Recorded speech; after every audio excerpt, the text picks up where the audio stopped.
Welcome to Friday Friends, RI Elder Info's weekly look at the organizations and individuals providing resources for Rhode Island seniors, caregivers, and professionals.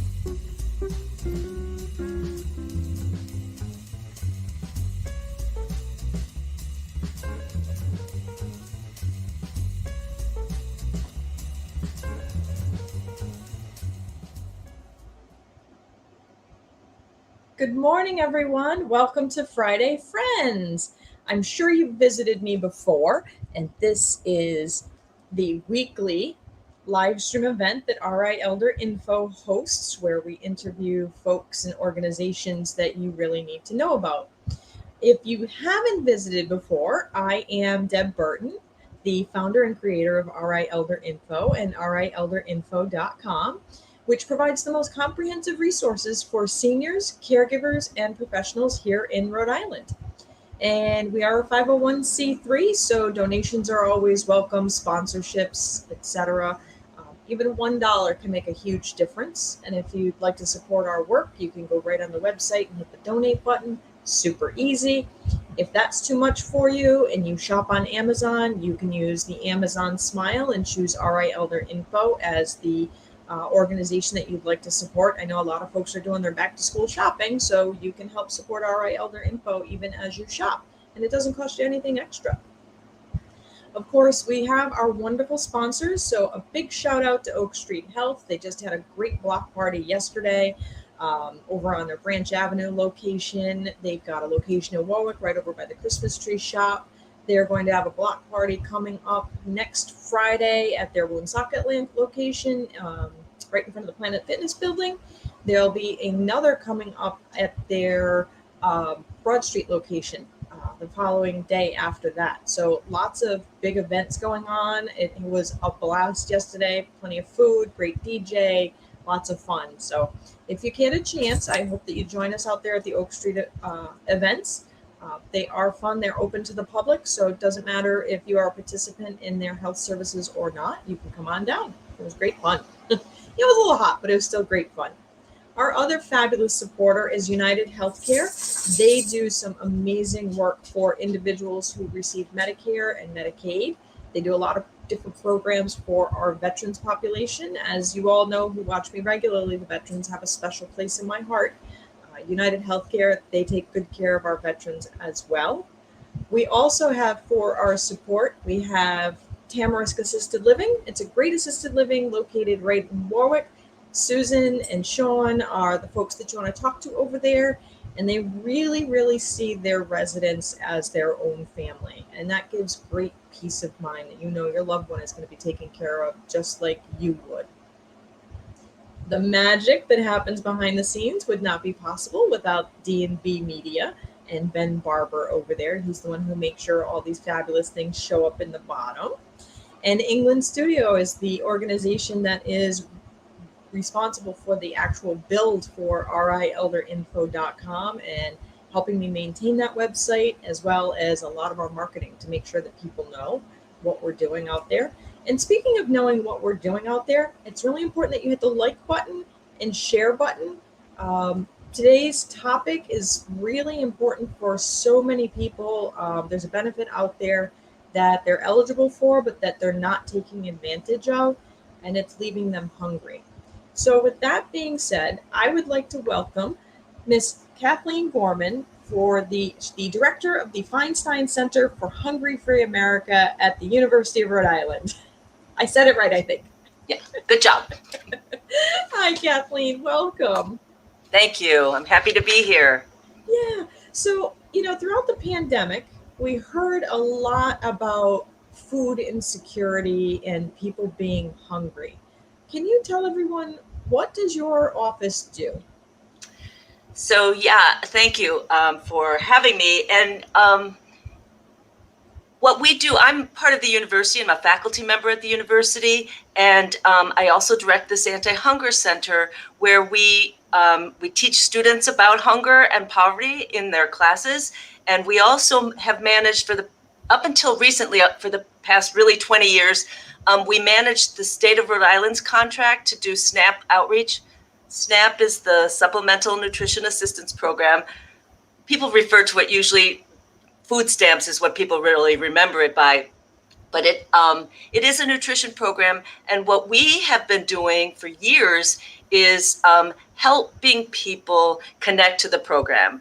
Everyone, I think, is aware that many of the federal assistance programs, and particularly SNAP, is a really complex program. It's hard. The application is long. The demands are, it's just really complex and somewhat bureaucratic. And so for many, many years, we ran this program called the SNAP Outreach Project, where we would work in the community to help people either find out if they're eligible, fill out applications, help them when they had problems with the applications.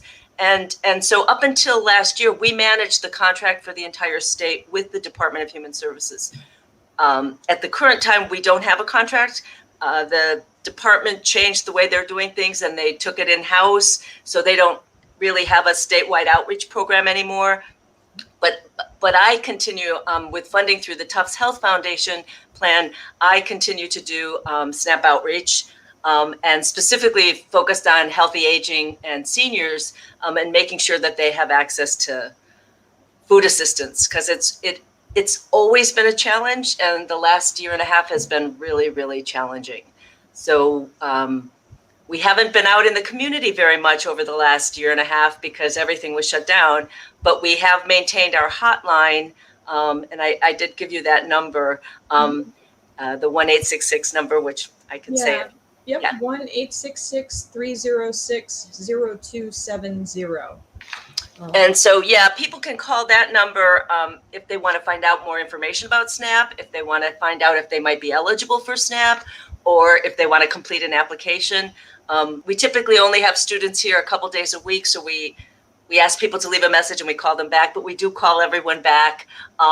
Honestly, we do. That's a huge thing. Yeah, that's one of the things that people get surprised about, is the fact that I actually answer phones and call people back. Yep. And if we're here, we answer the phone. We do. But given our, the university has been really the students haven't been here. We're kind of small staffed at this point.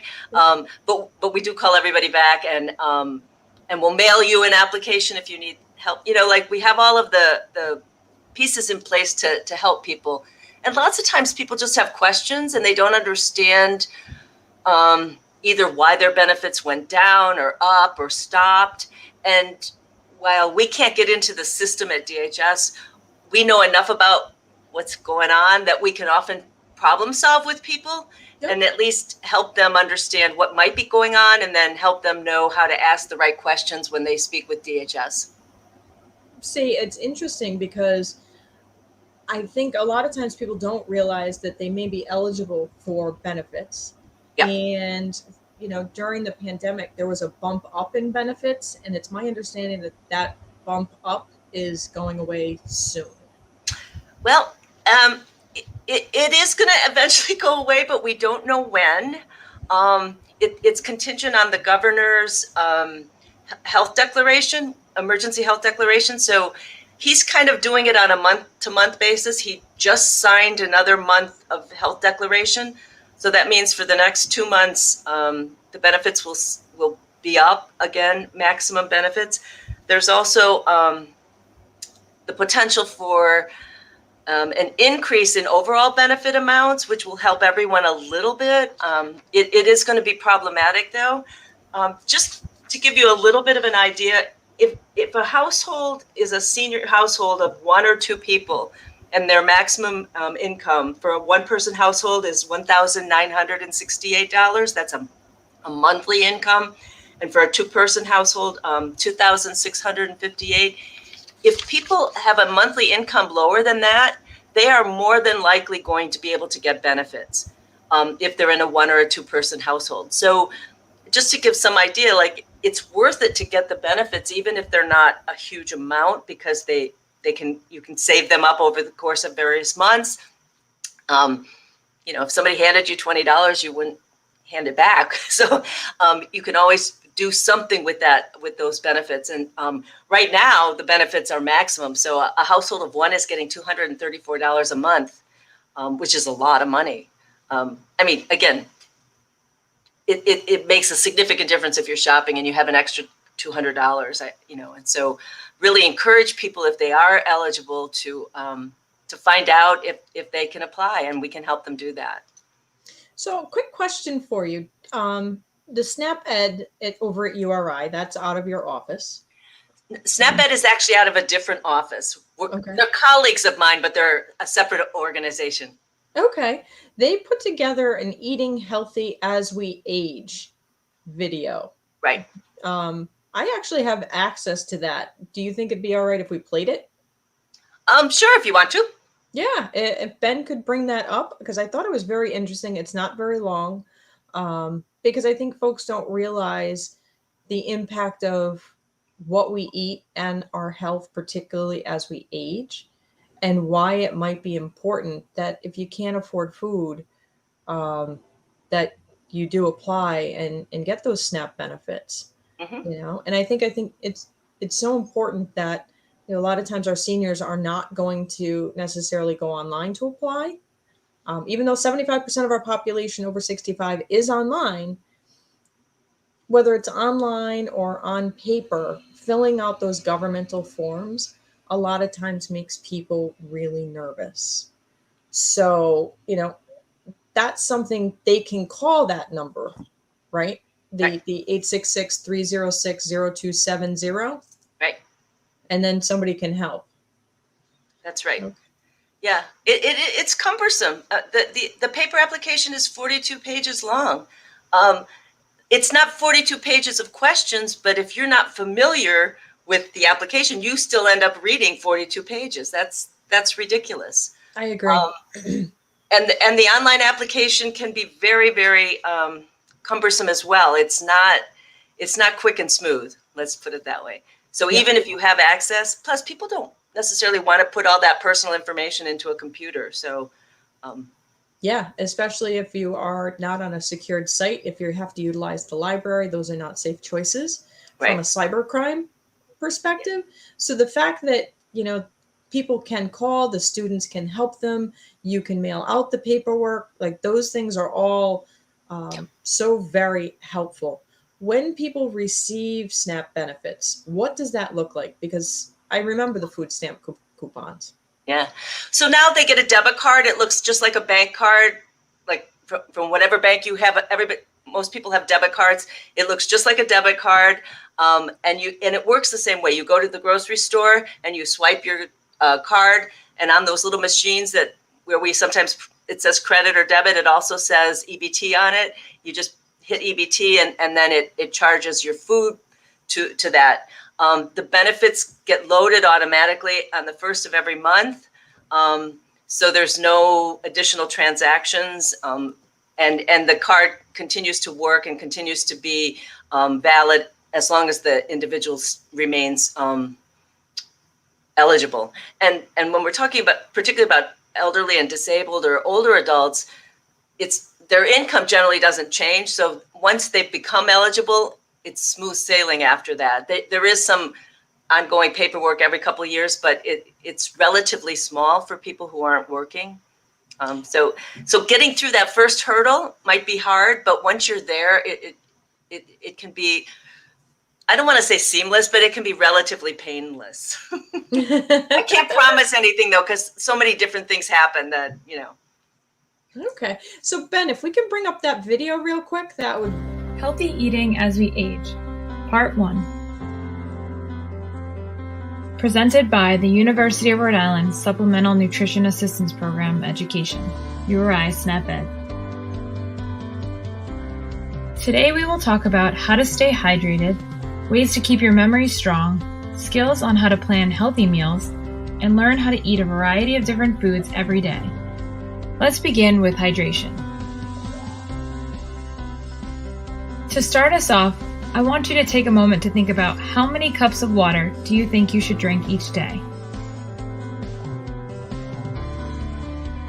Choose from one of the following answers. Is it 3 cups, 5 cups, or 8 cups? I'll give you a moment to choose the best answer.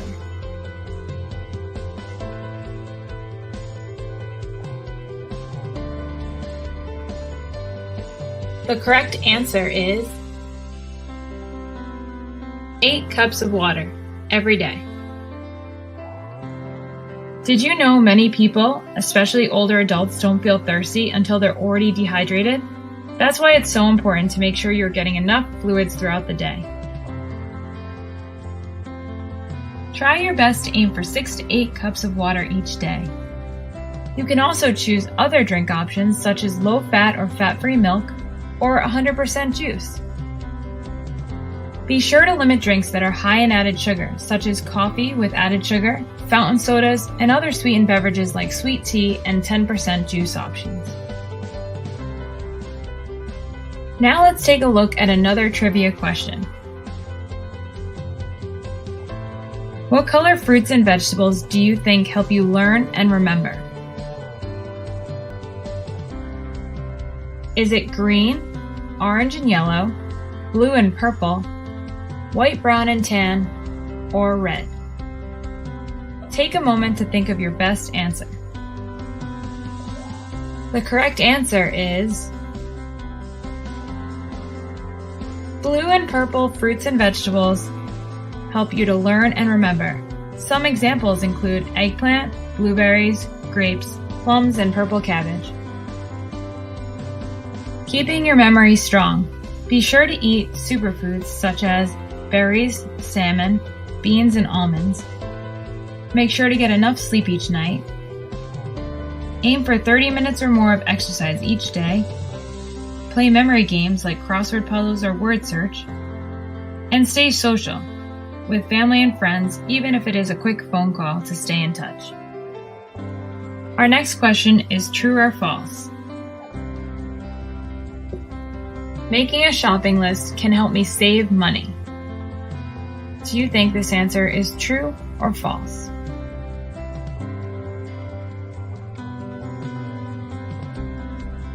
The correct answer is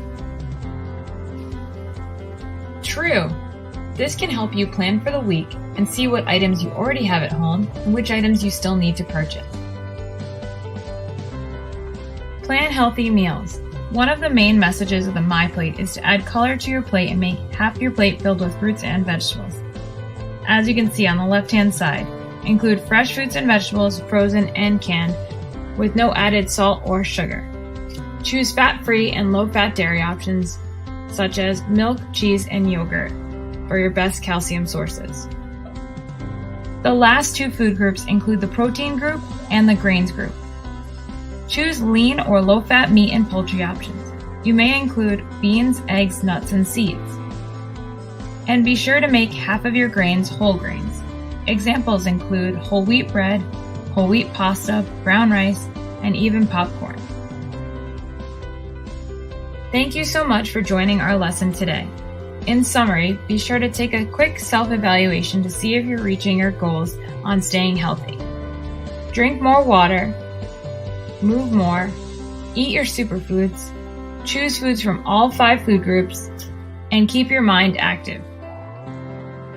If you are looking for more information, please call our toll-free line or check out our website for more recipes and handouts.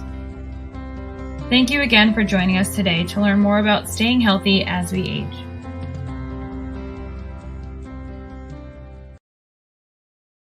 So thank you for indulging me in that video, Kathleen, because I know That's great.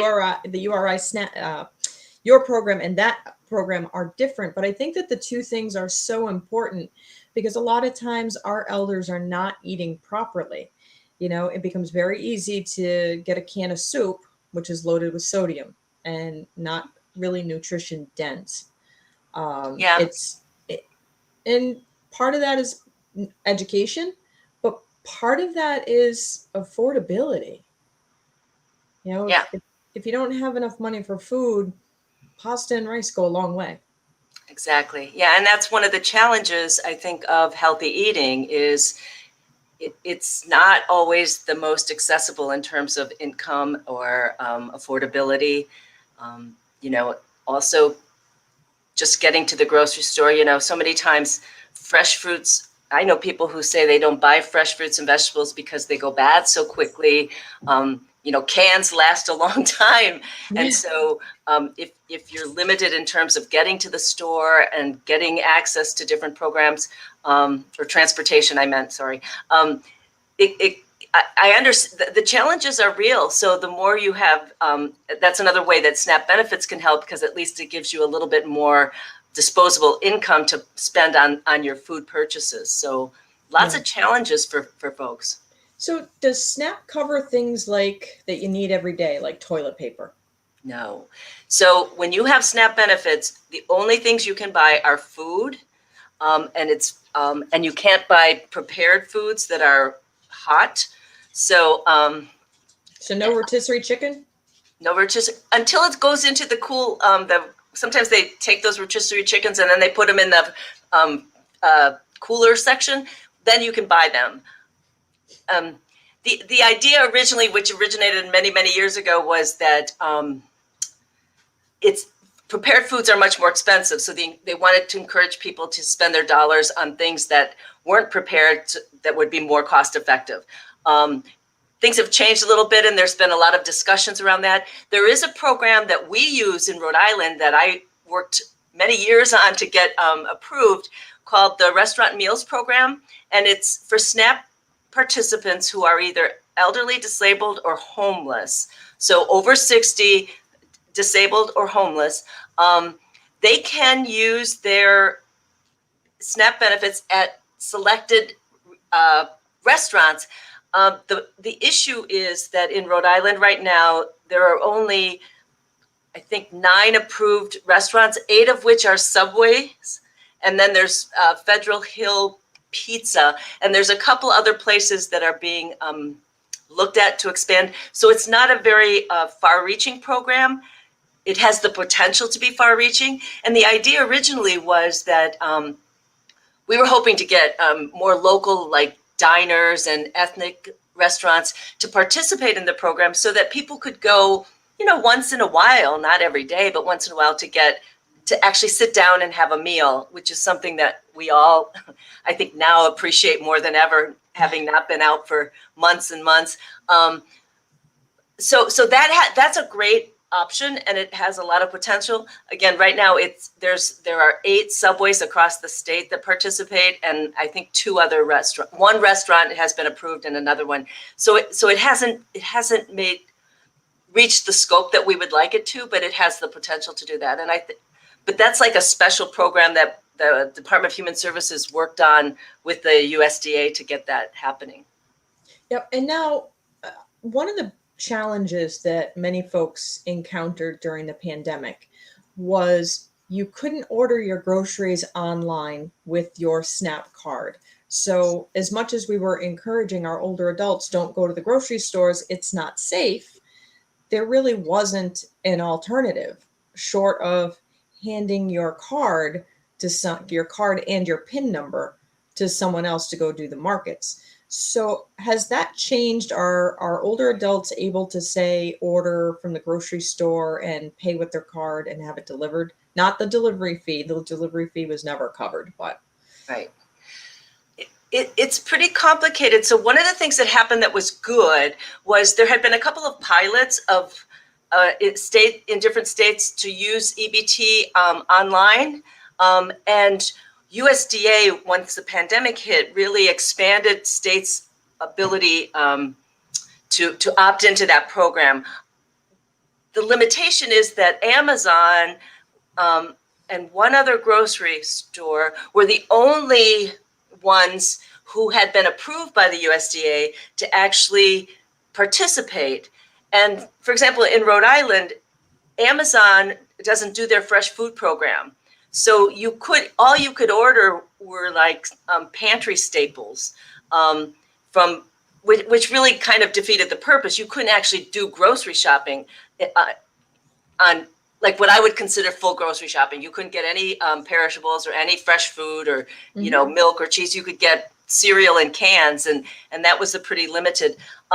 It is expanding, and a couple of other stores. I think the other one might have been Walmart, but again, you had to go, you could buy it, but then someone had to go and pick it up and swipe the card. So it's still pretty complicated. There are a couple of stores that I've understood that are moving into that option where you can actually purchase online and use your EBT card. And then the delivery piece, you still do have to pay for the delivery. And I'm not sure exactly how that works, because I think you have to use a different credit card, because most of the drivers don't deal with cash. So it's still a little cumbersome, and I'm not sure how well it's working. Initially, we were trying to figure it out. There's a couple of nonprofit organizations that are doing food delivery. Be Kind RI is a great option. I was just going to say that, yes. Oh, Be Kind RI, if people need delivery of food, really that's because there's people who will go shopping for you or who will pick up food for you and bring it to your home, and it's safe and it's guaranteed and it's all volunteer, so there's no cost involved. So I would give a plug to Be Kind RI right now while we work out the kinks in some of these more sophisticated programs. And also,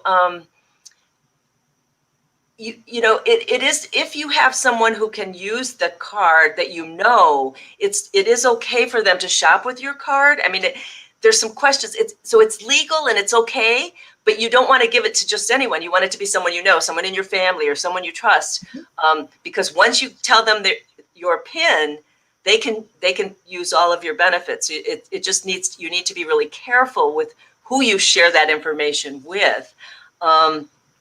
But the transportation situation during COVID and the shopping was really, really challenging. We spoke with so many people who just didn't know how to get food.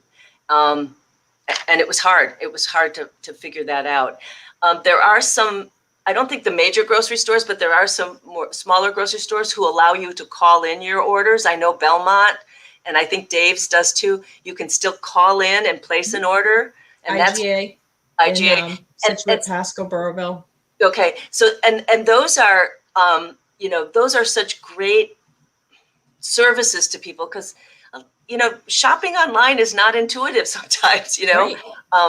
And as we found, like with the Amazon, they put all their most expensive food on the first. And so you have to search for 100 pages to find deals. And again, that's not what people want to do. So some of these smaller stores that are willing to still take phone orders, and then they have their employees shop for them. And then, they bag things up, and then you either get a delivery or have someone pick it up.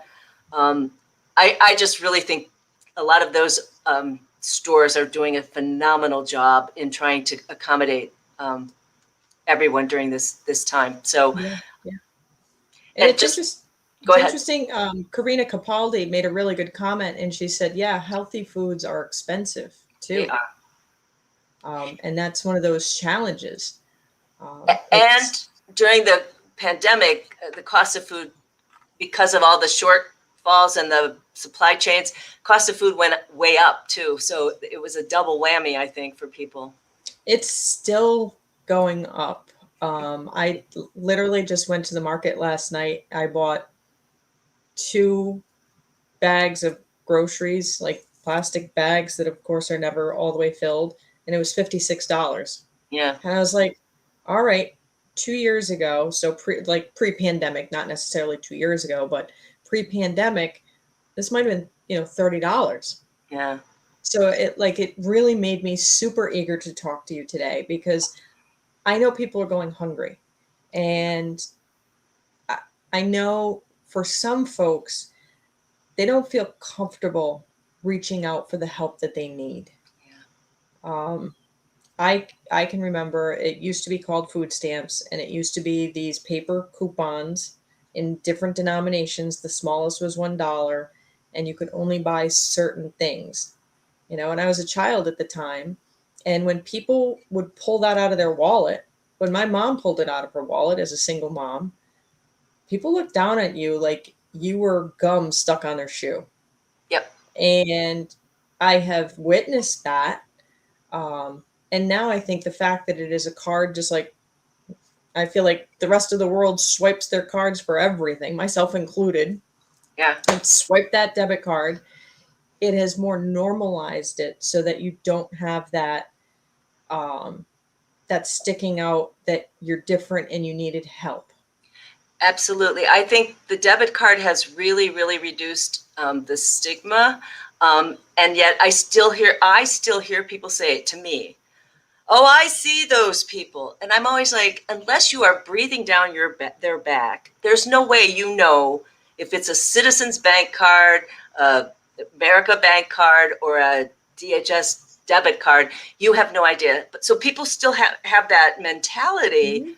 And yet people need to know the debit card has really, really made it much more anonymous and much less I think obvious, and so they're protected in a way that's very, I think, respectful, and they should know that, you know, the other thing is we all get tons of government help. We get it through our taxes, we get it through our home mortgage kinds of things. We're all benefiting. Like I always say to my students, how many of you have Pell Grants or student aid? Every single one of them is getting some kind of aid. And I said, that's government assistance. So why have we made these few programs stigmatized? We're all getting help, and we all need help. And so we should just acknowledge, you know, times are tough, and I think particularly for individuals living on fixed incomes, with prices going up and your income not, like, that's a challenge, and we all need to just acknowledge that we're going to take care of each other. I really, and you know, they're spending money on food. You know, it helps the economy, it helps the businesses. All these stores benefit from everybody shopping there. So, and it benefits their health. If they have good health, they're going to save on healthcare costs. I mean, I could go on and on for hours. It's just such a good reason to use the program. It's good for everybody. Yeah. And for those people maybe looking down their nose, do you really want to begrudge someone food? Is that who you are as an individual? That you would rather see someone go hungry? And I don't think that is what the majority of our Rhode Island neighbors are about. We are about supporting each other. We are about being a volunteer for Be Kind RI, to donate to those food pantries, because SNAP doesn't cover toilet paper.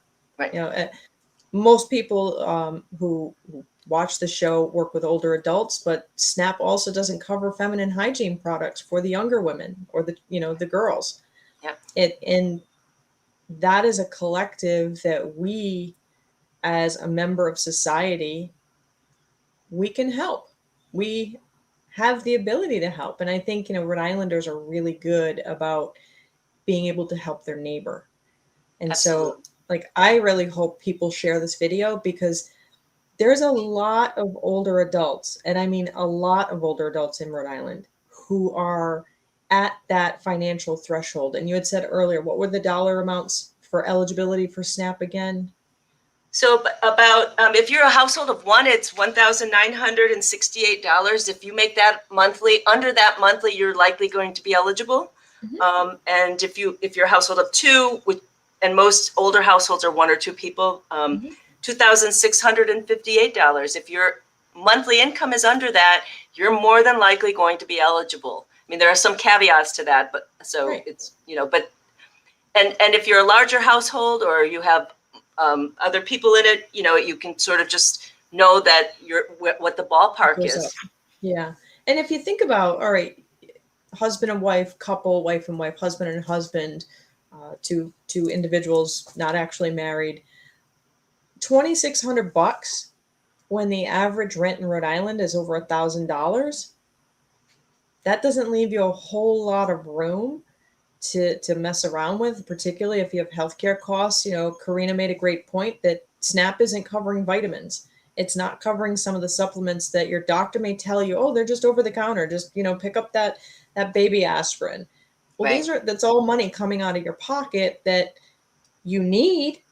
And so where do you make those trade-offs? And unfortunately, a lot of people do make those trade-offs with food. Yep. And, I think even if for a single person, $1,000 a month, even if you are in one of the aged and disabled housing, 30% of your income goes towards your rent. Okay, Right. you bring in $1,000, that's 300 for your rent. And pardon me, folks, I am not a mathematician. That is not my role. But that gives you $700. All right, Right. so out of your $700, you've got to pay your Medicare. You've got to pay for the cost of your prescriptions. And now you're left with peanuts. And you go to the grocery store, and what used to be, $20 is now 40. Yeah. Yeah, Absolutely. exactly. So again, how can people get help to fill out the SNAP application or see if they're eligible? Where is it that they can call? So they can call us at the Hunger Center, and they would dial 1-866-306-0270 and leave a message. Just say, I'm calling about SNAP benefits. So on some days, if we're there, we will pick up. But if we're not, just leave a message. Your name and phone number really is all we need, and then we'll call you back. We'll ask you some questions. We'll screen. And then we'll tell you if we think you're eligible. If we think you're not going to be eligible, we're not going to ask you to fill out an application. But if it sounds like you are eligible and you want to complete an application, we'll either do it on the phone with you right then and there, or we can mail you the information that you need in the application. Sometimes people prefer that, and then they can look it over, and then they call back with their questions, and so we go back and forth, and that's fine too. You can go on to the Department of Human Services online portal if you are tech savvy, I guess I would say, and do it that way. Healthyroad.gov.ri. But if people want to ask questions and get some help, they should feel free to call us first, and we can walk them through what's going to happen, and then they can go off on their own however they want to. But I think sometimes what we find is that people like to just talk to someone first, like to kind of get the scoop, to figure out what's going on, and we will do that with them. If you find in talking to someone that they are not financially eligible for SNAP, but they still have a food need, is your team able to direct them to like the nearest food banks and other food resources? Absolutely. Yeah. We always tell them, like even if they're going to go through the application process, sometimes people are really like, I need food today. So we give them the 211 number. We give them, if we know where they live, we give them places in their area that might be pantries. They're not always open at the time, but the food bank website has a great resource. And so we are always, we consider ourselves like experts in the SNAP world, but good at referring to other places that can help them with other needs as well. That is awesome. Frankly, sometimes people call and ask about their Medicaid or their health insurance, and the students come in and they're like, I don't know. And I'm like, that's okay. That's not your job. Just here's where they can call. And that's the best, because we can't be, experts in everything, but we do make sure that we give them some other resources to call, so that they're not just, the worst thing to do is to just say, oh, we can't help you, bye. So we don't do that. Exactly. And just real quick, how long does it take to get approved once you apply? How long does it take to get approved for the benefit? So DHS technically has 30 days to make a determination from the day that they get the application. And it can take all 30 days, or it can be as quick as, I would say the quickest would be a week or so. People who are probably not the majority of your listeners, but people who are really destitute, have no money, no income, typically maybe homeless, they're considered expedited, and they have to get an answer within 7 days. But that is there are fewer of those cases than of the 30 days. So people typically, the sooner you get your application in, that's when the clock starts. And then within 30 days, you should have a determination and your EBT card. And if you're eligible. If you're eligible, yeah. If by some chance because SNAP is not designed to provide all the food that somebody might need to eat for the entire month. But if by some wild chance there was a couple dollars left over at the end of the month, does it roll over to the next month? It does. It rolls over up to a year. Okay. So each month, if you don't use all of your benefits, you can save them. And we often tell that to older adults or families where they're getting a minimum benefit, because sometimes they think, oh, it's just, $18.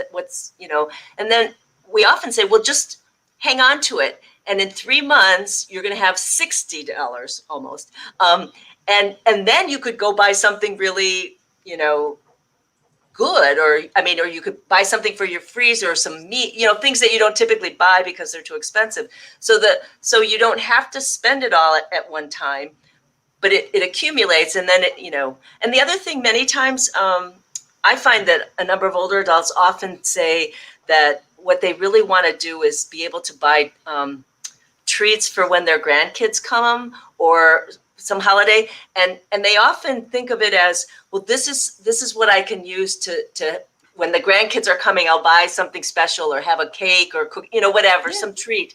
And I think that's another really great way of thinking about, okay, I live on this little budget, but here's something special that I can do this for. So there's lots of different ways to think about it. Yeah, and we are in August, but if you did have funds left over to roll over, that might be Nana's way of bringing her famous sweet potato pie to Thanksgiving. There you go. Or her corn pudding to Christmas dinner. Yeah. And it is also one of those things that can make people feel more honored and dignified that I didn't need help for this. I can do this myself. Mm-hmm. And there's value in that is not monetary. Yeah, absolutely. Yeah. Food is way more than nutrition. Yeah. Oh my God. Yeah. So if people wanted to help with this, do you take volunteers? Do you take donations? Or should people really focus on their local food pantries and providing resources there? What do you suggest? I think if people could volunteer and help monetarily with pantries and soup kitchens, I think that's a really great use of their resources. We tend to work because we're a university, and part of this whole program is really giving students an experience where they learn so much and they provide such a great service. They're getting credit, they're getting some pay reimbursement for their costs. I see this as an educational opportunity for our students to do good in the community and to learn. They learn so much. It's amazing what they learn, and they really appreciate that opportunity. So, I see that as my job. So that's awesome. And it's the funny thing about volunteering is, as much as you might go into volunteering at an organization thinking that you're going to help people, and no doubt you do help people. Right. But there's a huge benefit to yourself. So I'm a huge advocate of go volunteer. Go volunteer to do something somewhere, help somebody else, because in doing that, you're going to help yourself. Absolutely. Kathleen, big shout out to you. Thank you so much for coming on today. And thank you to the Feinstein Center for the Hungry Free America. Thank you. This is amazing. And I really hope people call you. Thank you. So do I. Yeah. If we can be of help, we're here to help. Awesome. Thank you so much. Okay. Take care. Well, everybody, as you know, there are many folks out there who are hungry, or maybe you don't know, and maybe today was the first time that you've heard that. Many of those folks are older adults. So please share this in your high rises, share this with your neighbors. Please share this information. In a wonderful country such as ours, we should not have hunger. So it's really important that we work to resolve that for folks. And if you have time and you have resources, go volunteer at your local food pantry or make a donation. When, the grocery stores have buy one, get one free, and you say, I don't need that second one. Grab it and drop it in for the food pantries. Every community has one. So thank you all for joining me today. I look forward to seeing you all again next week for Friday Friends. And if by some chance you missed last week's Calling All Veterans virtual conference, make sure you check it out, because it was blow your mind away amazing. So I look forward to seeing you all next week. Be well. If you liked this video, please follow us on social media and subscribe on YouTube. For more information, visit rielderinfo.com or call 401-585-0509. If you have any questions, email deb@rielderinfo.com.